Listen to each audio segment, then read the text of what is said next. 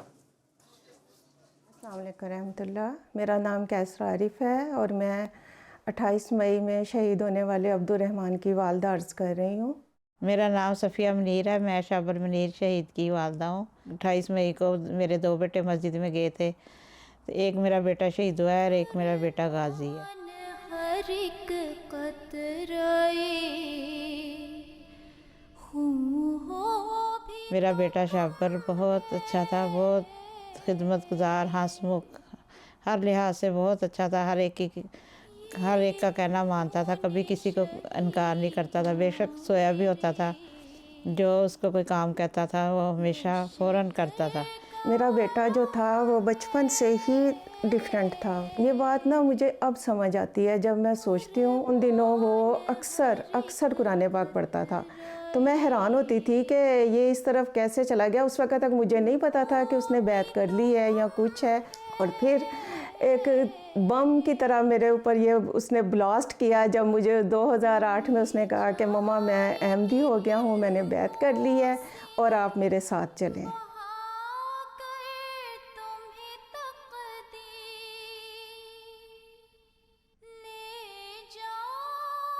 صبح نا اٹھ کے نا مجھے کہتا کہ امی آج میں نے بڑی دور جانا ہے. اس طرح کھینچ کے نا کہتا امی میں نے بڑی دور جانا ہے. 3 دفعہ اس نے یہ الفاظ کے. میں نے آگے سے کہا شابر تم نے کہاں جانا ہے؟ کہتا امی میں نے بڑی دور جانا ہے. تو مجھے نہیں سمجھ آ رہی یہ کیسی باتیں کر رہا ہے. تو اس دن اس کو جمعے پہ جانے کی اتنی جلدی تھی.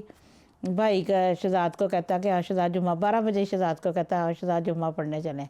پھر اپریل 2008 میں وہ مجھے اپنے ساتھ لے کے گیا مسجد دارالذکر. وہاں انہوں نے مجھے کہا کہ آپ